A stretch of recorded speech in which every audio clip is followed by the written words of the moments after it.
Hey, great. How are you doing today? Excellent, thank you. Thanks so much for joining. We have, this is episode number 91, believe it or not, of Tech Wow. Sales Insights. And Fantastic. super psyched to have Chris Bowen, Senior Vice President of Sales at Hammerspace, a fantastic growing company. He has a really good topic, building a startup sales org, which you've done several times and have done it several times really well, and lots of great lessons learned. We are sponsored today by Outreach, so I'll give you their pitch. They're the first and only engagement and intelligence platform built by revenue innovators for revenue innovators. Outreach allows you to commit to accurate sales forecasting, replace manual processes with real-time guidance, and unlock actionable customer intelligence that guides you and your team to win more often. Fantastic company. They've been a sponsor of Sales Community for probably just about going on a year now. Great company, great customers, and have done a lot to help out several of the advisory board members. We're also sponsored to you today by Nicholas just said Bama baseball. There you go. Actually, I don't know if I have a Bama mug or something there. Anyway, thanks, Nicholas. Roll Tide, I should say. Also brought to you by Sales Community. Chris is on the advisory board. Thank you, Chris. For those that are not members, you can just go to salescommunity.com and there's a link that says some are free, so you can get a free year membership. And if you use your LinkedIn, I think it takes all of 15 seconds to log in. But if you want to learn more and sell more, lots of fantastic content there. So by way of background, I've known Chris, we think, for about 20 years. We first met back in the days at Storage Tech when he was a stud rep roaming around the streets of New York City. And it's been awesome to see him grow into a really respected CRO and go-to-market leader. And we were counting, I think, obviously a bunch of sales calls we went on, but one in particular was Morgan Stanley. I guess it was shortly after Sun said they're going to buy Storage Tech, and they were kind of giving us the riot act why they weren't going to buy from us anymore or something like that, right? Yeah, that's right. So interesting times. Yeah.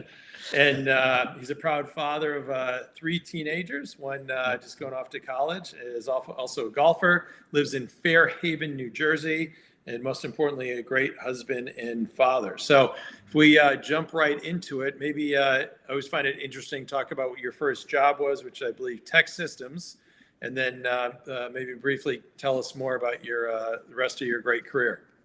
Yeah, so tech systems was interesting. So I started a week out of college, which I regret. Should have taken off the summer, but it was a recruiting and staffing company for technology. And at the time I was there, they were about $200 million. They were based out of Baltimore, Maryland. And by the time I left, they were about $2 billion. So they really taught, they hired college students right out of college, and they taught them how to recruit and then how to sell and then how to manage people. And if you're a Baltimore Ravens fan, it was actually Steve Bisciotti, who's now the owner of the Baltimore Ravens, sold his shares back to the company and then acquired the Ravens. So great learning experience there, and really taught me a lot. Even just from little things like how to sit in front of a customer, how to mirror what they're doing, how to go to lunch with a customer. So as a kid out of college, I learned a lot there. That's great. And then you're also face-to-face. So you had a great environment, probably kind of bullpen, which unfortunately lots of, I'll say, kids these days really don't take advantage of, right? Yeah, it's a shame. I mean, I think we were just getting email. All I had was a list of phone numbers that we would call down every day, and then different resumes, a stack of resumes. So it was a great learning experience for sure. Yeah, that was way pre-LinkedIn and all that. It's amazing. I say to my daughter's selling, it's just like cheating. It's like all the advantages everybody has these days. It's amazing. So maybe just kind of quickly go through your career after that. Yeah, so I was at I moved from there. Actually, it was kind of interesting. I was tired of kind of the recruiting business, and I wanted to get into I looked at, hey, what's one of the fastest growing businesses? And so I looked at storage. And so I was cold calling into directors of sales, VPs of sales to try to get a job in the industry. And I ended up getting a job with Storage Tech and EMC. So I ended up taking the Storage Tech job, because they offered me a little bit more money. I had to take about a 50% pay cut to get in the industry. But thanks to Don McKendrick, who actually believed in me and gave me the opportunity. Donnie, is he still around? Yeah, he's still around. So absolutely. I think he's in the security business now. Wow, he's a classic. Yes. And I guess in hindsight, you would have gotten a bunch of EMC options that would have been I know. You're right. Money's overrated, I guess, right? Yeah, right. Exactly. So, I remember John Albanese. Mm-hmm. So I was at EMC and tried to hire him, and long story short, he wanted to stay at Storage Tech, and I forgot what the number is, but I see him on once every 3 years, and he'll remind me by waiting 3 years to go to EMC, he lost whatever large amount of money. But anyway, live and learn. Who knew? You live and learn. That's right. Who knew? All right. What about after Storage Tech? Yeah, so they got acquired by Sun, and then I left there and went into the startup world almost 20 years ago. So I went to go work for a company called StoreWise that was acquired by IBM. I worked with Ed Walsh there and I left right after as the acquisition was happening, and moved over to Avere Systems, which was another kind of NAS play. Network attached storage play, and then they got acquired. I was there for about 8 years, and we ended up getting acquired by Microsoft. So that was a great run. So I was a first rep on the East Coast into Avere, and then moved my way up to in different roles up to VP of Sales. And That's then great. And then I tried 2 other startups. Really never really got to product market fit. And so seed round, A round, and then just recently, joined Hammerspace about a year ago. That's great. Yeah, we I think our my recruiting business, Top Talent Recruiting, placed you at CRO as a Guazio, right? Yes, that's correct. Absolutely. So moving on here, maybe tell us about Hammerspace. Yeah, it's interesting. So we've been in R&D for about 8 years. The CEO was our CEO was the CEO and founder of Fusion.io. So obviously a very successful company. I mean, they went Dave Flynn. David Flynn. Great That's correct. Technologist, great leader. Yes, absolutely. So, and then last year we kind of came out with what we call a global file system, very high performance global file system that really eliminates data gravity. So if you think about the problems of today, you have data that sits on premise in different data centers in different clouds, and it connects, all those different locations together and helps customers from a collaboration perspective and data orchestration. So really interesting. It just enables the data to bring the data to the users or the applications at a global scale. Oh. So maybe talk about what your kind of ideal customer profile are. I don't know if you can share customer names, examples. Sure.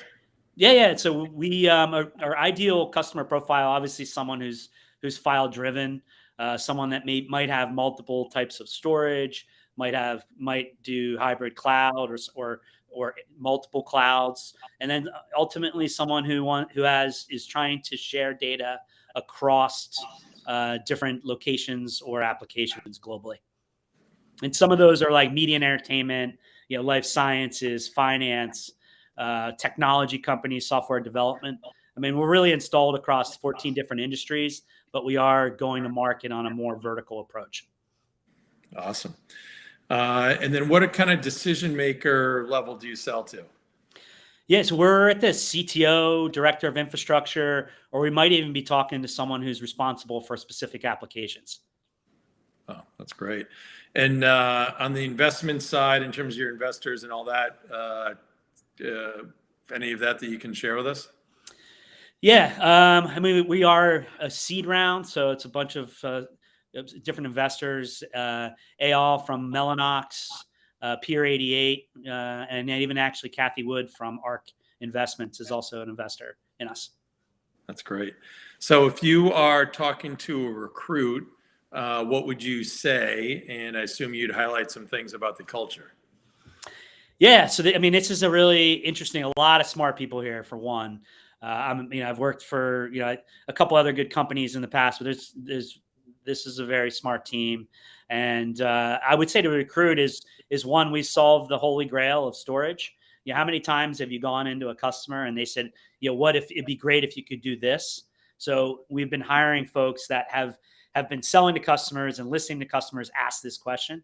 This global file system that connects data, around the world. And so one, we've solved that issue. So from going back to your existing network, it's very simple. It's not a rip and replace. We're very complementary. I think at the point where we're at, we have kind of solved the product market fit, and now we're starting to shift to scaling the organization.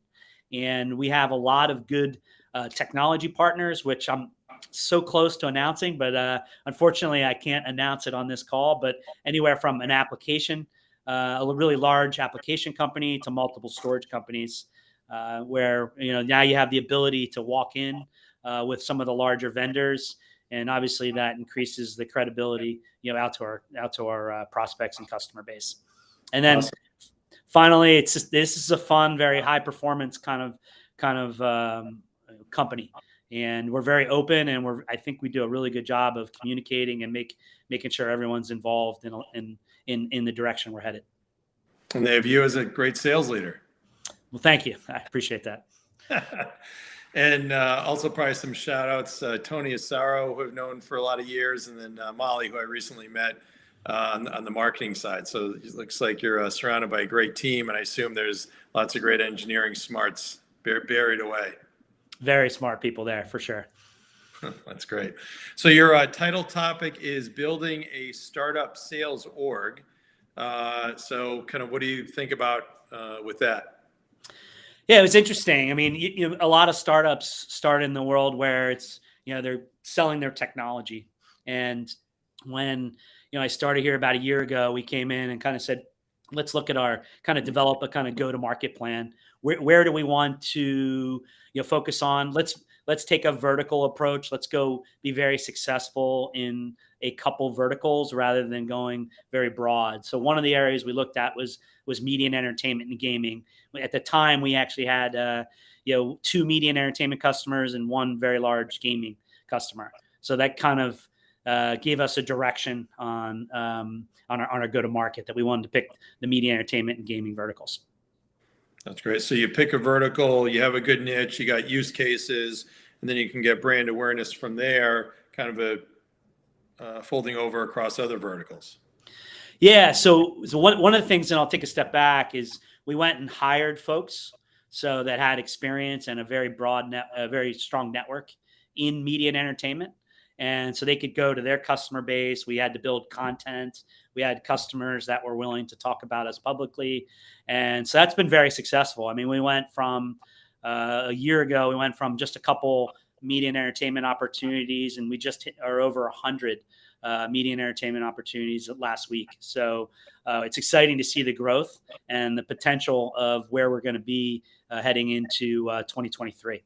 Well, I remember hearing Dan Warmanhoven, who was at NetApp Network Appliance years ago, and they were the incumbent coming behind IBM, coming behind EMC. And he said they basically put together this chart by all the different industries and kind of who's strong and who's not, and what's not penetrated. And they found out that oil and gas was one that, for whatever reason, EMC and IBM had not really penetrated early on. So they went after that. They got a lot of great big household names, and then they were able to leverage that success then across some of the other verticals, which is interesting.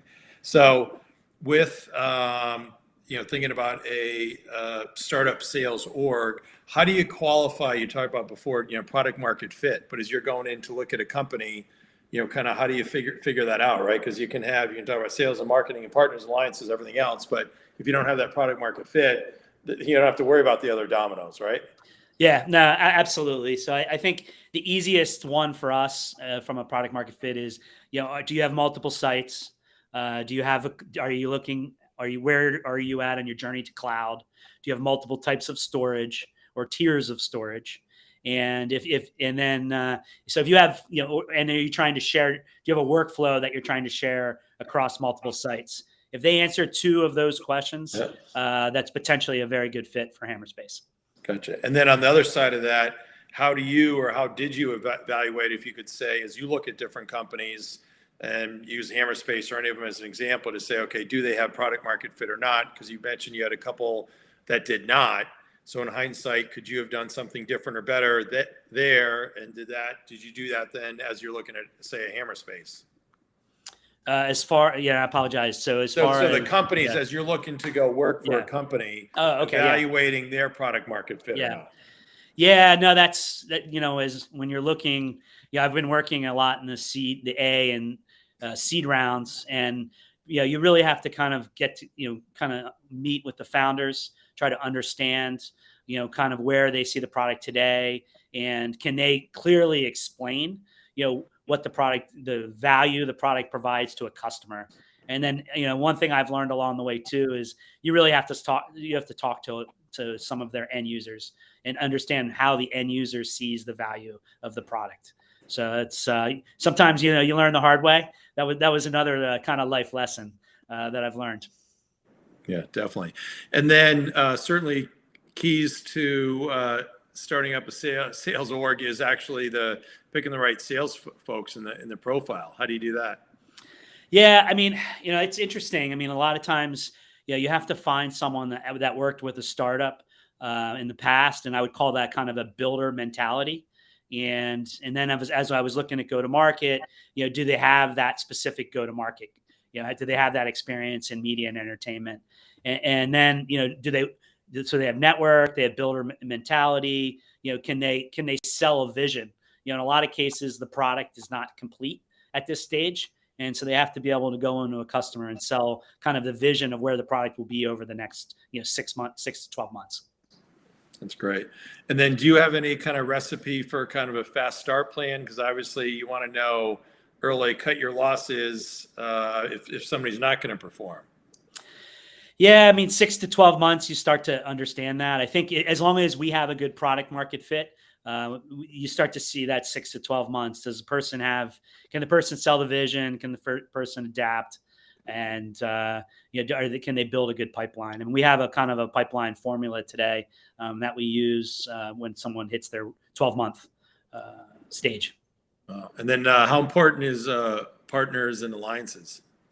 Yeah, I mean, I look at, kind of this horizontal kind of sales motion where you have your Hammerspace, sales teams, they come in with their network, but that network only goes so far.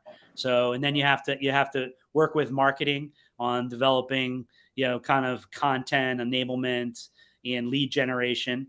And then really partners and technology are how we're going to scale.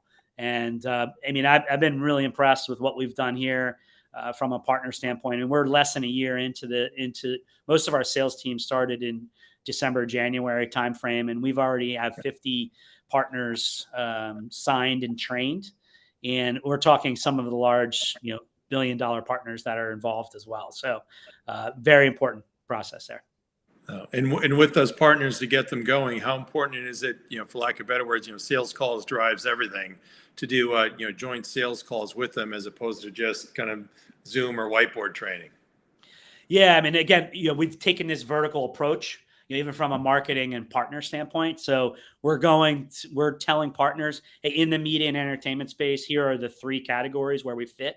If you have customers, that fit this profile, we should go talk to the customer together. Obviously, sell alongside of them, as well as from a POC and customer success standpoint as well. Kind of like over the years, you have for the sellers, green zone, red zone. I guess it would be green, yellow, red zone, right? And you want to say, hey, just focus in this green zone, and everybody might get, oh my gosh, they're looking at all this, storage, a huge deal. But if it's in a yellow or red zone, don't waste your time. Just kind of focus here in that green zone, which is a sweet spot, which is the product market fit, right? Absolutely. Yep, I agreed. And then what about how important is marketing? Yeah, so I mean, marketing. Molly came on board, and I guess she's coming up. She's at 8 or 9 months, and she developed kind of some messaging, kind of go-to-market messaging, and now we're actually shifting to and content, and now we're shifting to lead generation.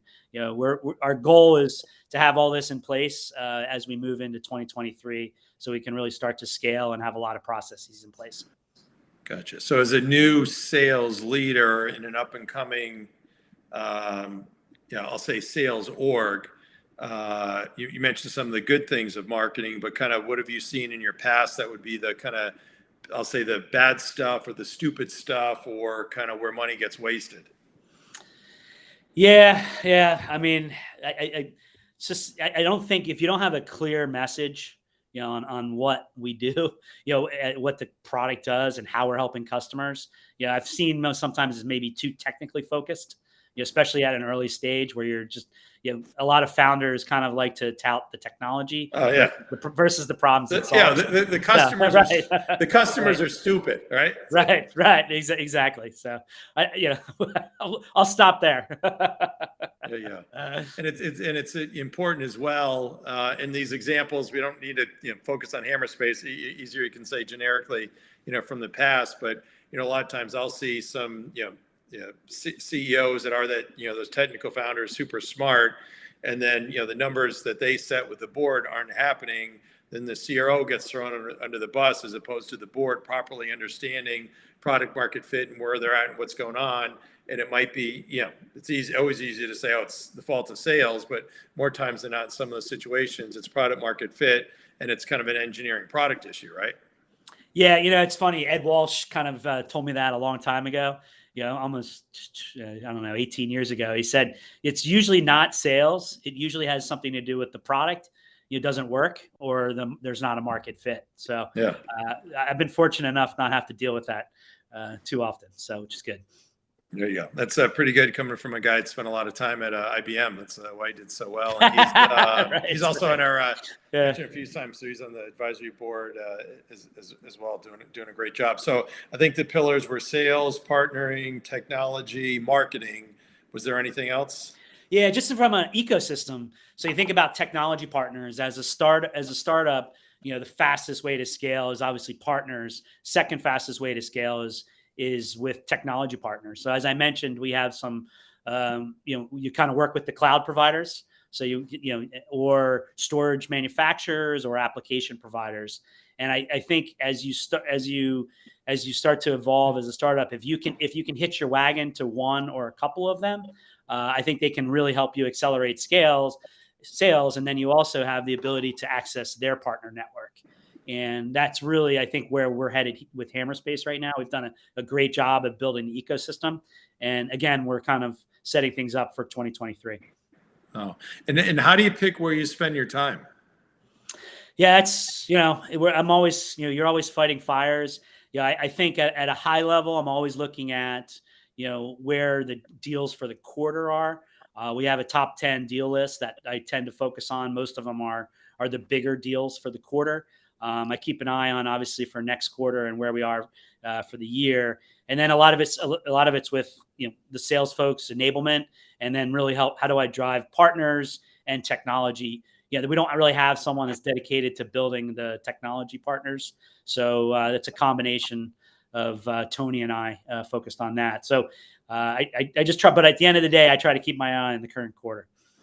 There you go. Which is, I think, it's not rocket science, but I think you're a great example of some of the top, sales leaders, which is, okay, you got to be in the weeds. You got to be learning by example. If you're in the weeds, then you're able to see and hear what's going on. You're not, presiding, managing up. You're, driving, and you're working for your sales team as opposed to your team working for you. Correct. Yep. Absolutely.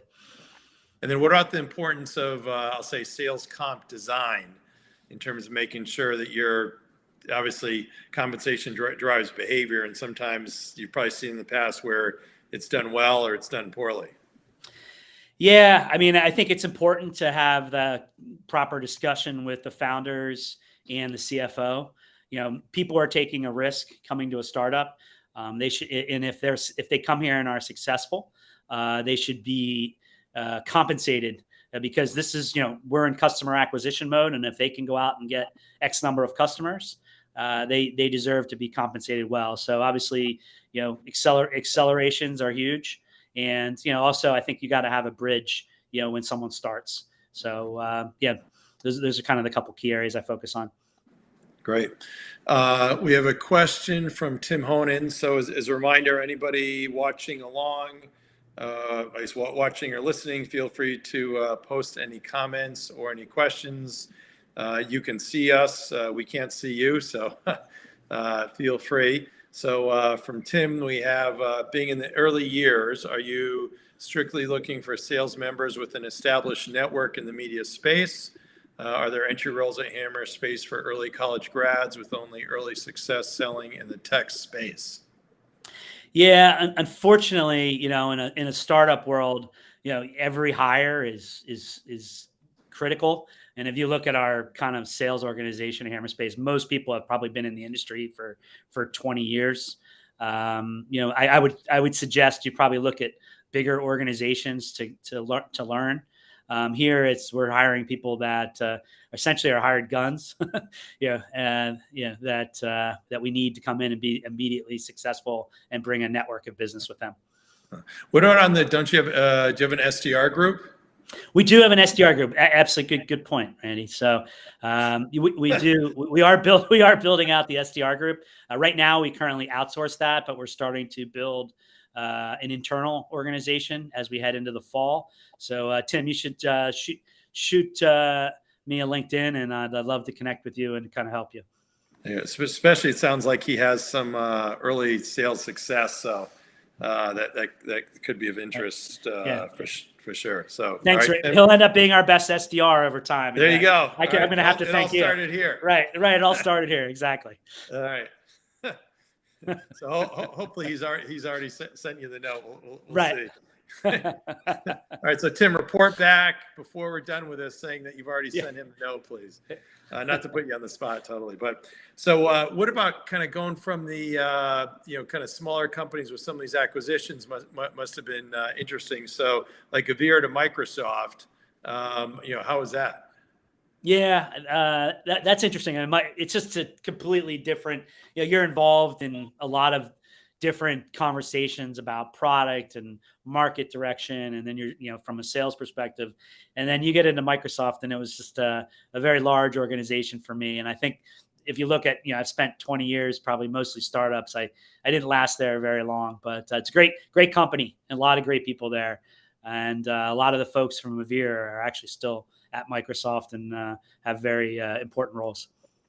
Oh, and then store-wise to IBM, I think you barely stayed at IBM for a cup of coffee, right? Yeah, right. It was a cup of coffee. So, it wasn't there long. I immediately saw, the opportunity at Avir. So I jumped over there.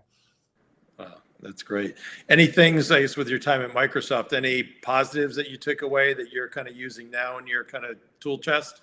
No, yeah. Absolutely. I learned, from, working with the cloud provider and their perspective, understanding their partner network and how they approach that, building the ecosystem, being very partner friendly.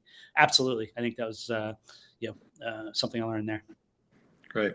All right. So just thinking, I'm going to turn the tables on you here for Tim. So if you think about, you're talking to, him as a prospect. So whether it's him as SDR, as a rep, what would you say is special about the culture? And as you have these younger top talent folks kind of looking at, Hammerspace versus other companies, why would you say, Tim, hey, here's why Hammerspace is a great opportunity? Yeah. We're going to be scaling, our company. The hope is to grow to hundreds of people over the next 3 years. And I've been in Tim's shoes early on, and it's your ability to get your foot in the door, prove that you're a builder, you're a hard worker, and you're able to be successful and clearly articulate and from a sales perspective. And then from there, it's, how do we get you out to be into a different sales role, whether it's via alliances or partners or out managing an entire territory or several accounts. So huge idea, huge proponent of building from within, because I think everyone comes in and puts the blood, sweat, and tears in, and you deserve a shot at scaling with the organization. Great. There you go. Well said for sure. So within your current capacity, you have sales, customer success, don't have marketing, right? Correct.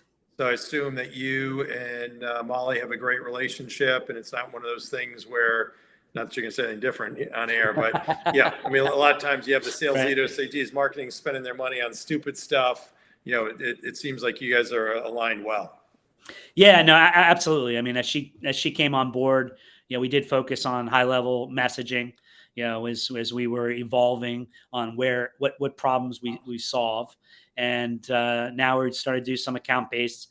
As we expand our verticals and move to different verticals, we're doing some account based marketing, and really as we get funding, we'll start to develop a very streamlined lead generation process. Awesome.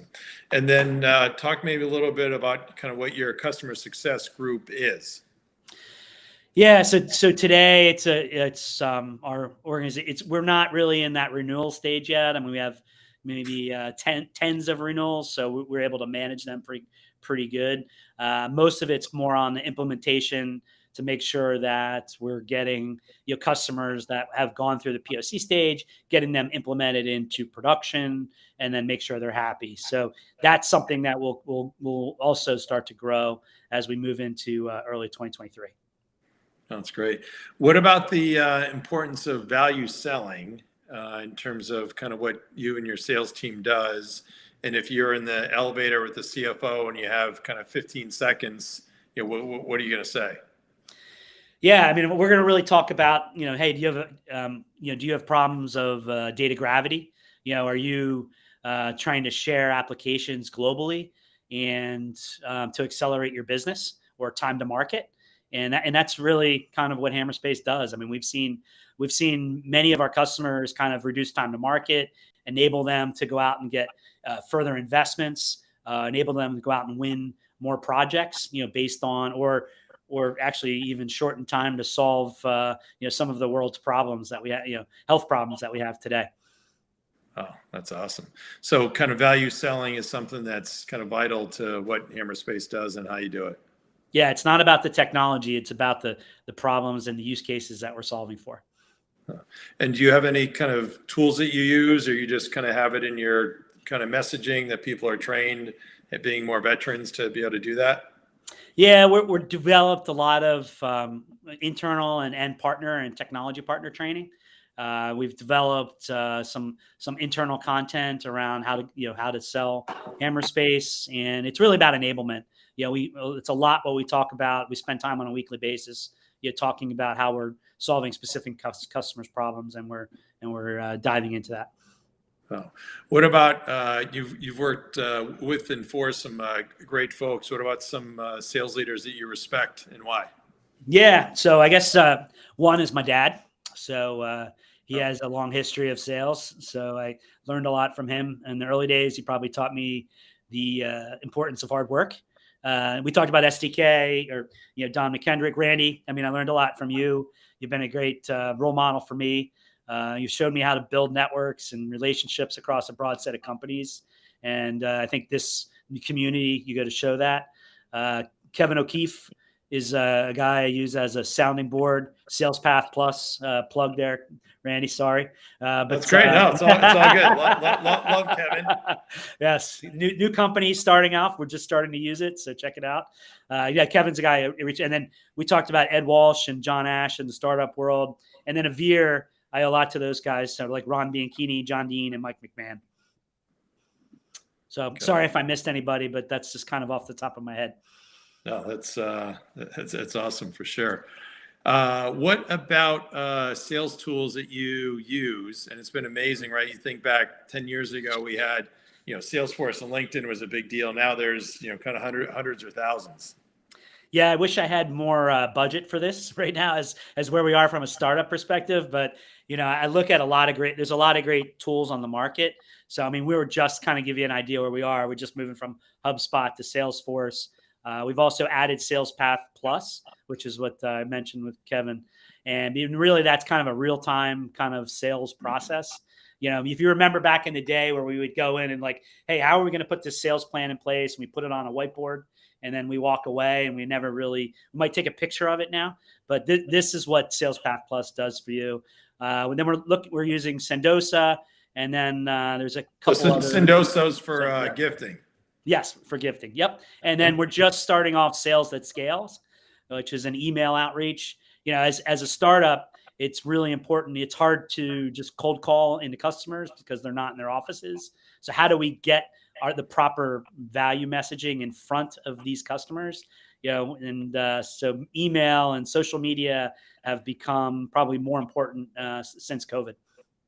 Yeah, and it's amazing too. The more and more, a lot of junk. If you're using cold outreach from your primary domain, you're getting put in jail, and more and more going to junk. So yeah.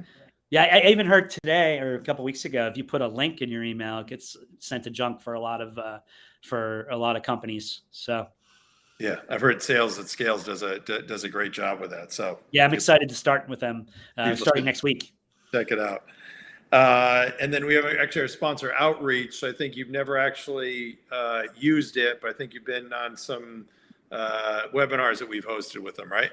Yeah, actually, I actually probably one of the ones I took a lot of notes on. I think it was back in the spring. So I learned a lot from that one. It was the 4-minute and the 7 bullet points. So I think a lot about that on a daily basis.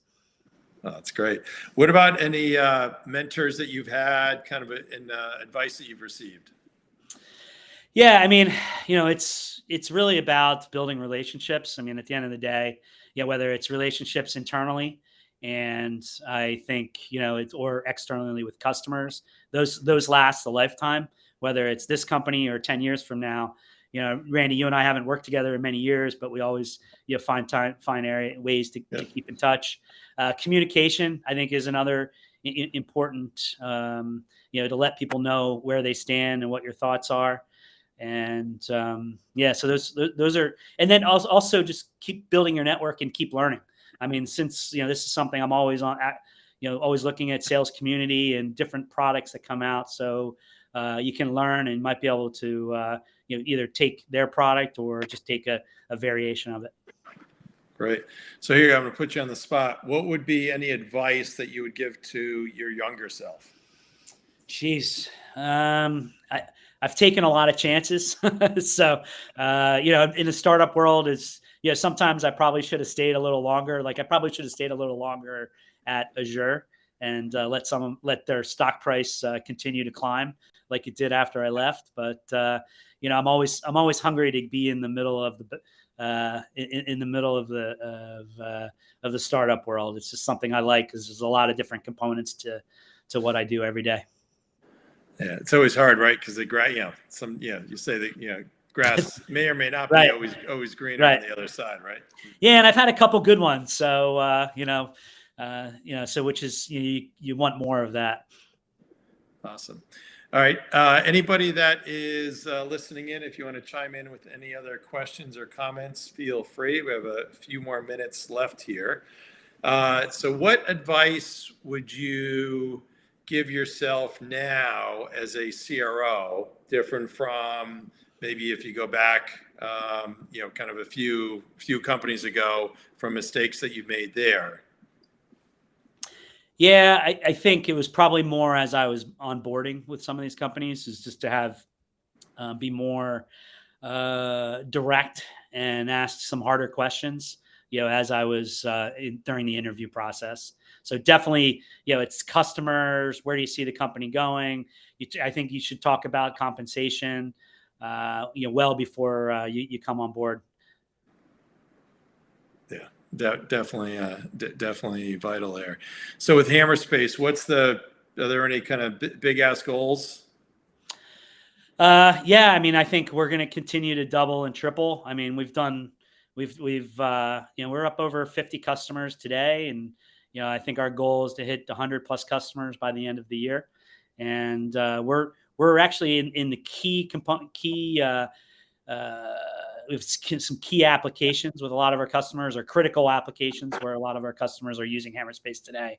So it's pretty amazing at this stage of the impact we're having with many of our customers. Awesome. And maybe lastly, any tips for just sales success? So whether it's your sales team or others, you've already kind of talked about the relationship side of things. If there's 2 or 3 nuggets that you would share I do that weekly post. I might be old school, but there's lots of things that I think that we all used to do in our sleep that seems to have kind of fallen by the wayside. Yeah, no, that's actually pretty good. So one of the ones I like is, you should have at any point, when you're 6 to 8 months into your new sales job, you should have 16 to 20 opportunities, and 4 to 6 of those should be at the various points of the POC stage, and you should be touching 5 partners a week. So and even 5 customers a week. So if you're doing that, you're a very successful salesperson. That's great. So just, in summary, just sales calls, right? Absolutely. Yeah, it's amazing, right? So it's not email, it's not social outreach, it's actually sales calls. Yes. Agreed. It's a new concept. Isn't it crazy, isn't it? Anyway, so you've been fantastic. Chris Bowen, SVP of Sales at Hammerspace. Thank you so much. We have next week, episode 92, Kelly Wright, who is president of Gong. So it'll be definitely interesting for sure. So for those that are watching or eventually listening on the recording, thanks to Outreach as the sponsor of this and sponsor of Sales Community. For those that are not members of Sales Community, you can join salescommunity.com and you can find the summer free link. And for those that are, thank you very much. And Tim Honan, hopefully he's you want to look at your see if he said anything yet. So yeah, let's see here. Let's see. Oh, I'm loading. Hold on.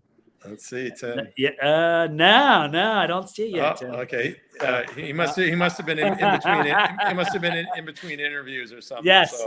Exactly. So I'll have to reach out to him.